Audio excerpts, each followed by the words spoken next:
খুবই সুন্দর একটা ভিউ হয়েছে। আরে উপর দি ভালো জায়গা রে, সেই জায়গাতে আয় দেখ আপনারা দেখাচ্ছি ইটের বাটা। বহুদিন পরে মেঘনা নদীর পাড়ে আসলাম।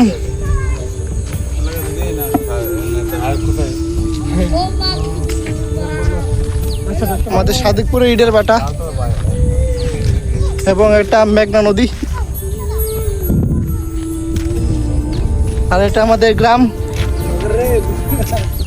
আইতলা সাহেবনগর সাদিকপুর। বর্তমানে আছে সাদিকপুর।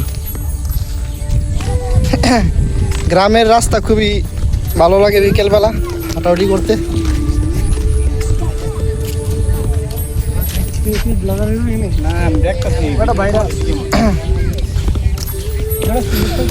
ইটকলাটার ভিতর গিয়া দেখি ইটকলার অবস্থা কিরকম।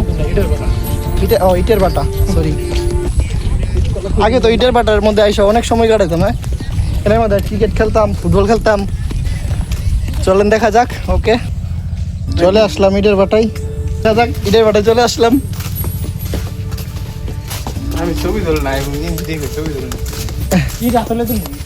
এটা হচ্ছে এটা দেখালি না, এই নয় দেবেন জায়গাটা। এখান থেকে ইটের বাটায় ধোয়াগুলা ওটা মিশিং থাকে এখানে। কি করে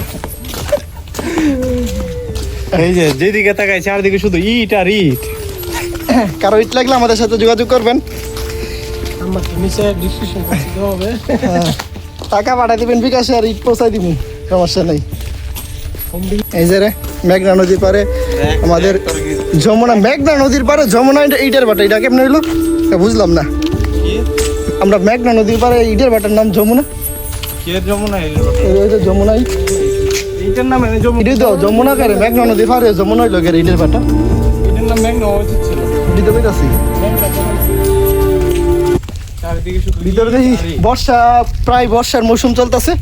আর এখন ইটের বাটার এই যে পানি, উপরে উঠি না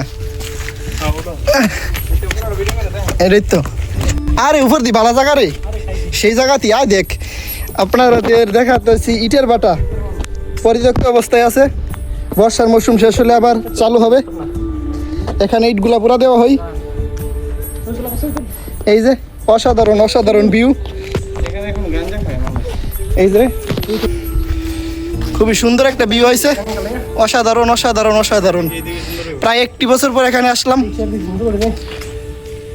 এই যে আমাদের মেঘনা নদী, আর ওই পার হয়েছে শান্তিপুর, চল্লাপাং, মিজারসর, আর ওই দিক দিয়ে ইসলামপুর, লাউফাং, আর এই দিক দিয়ে সাহেবনগর, আইতলা।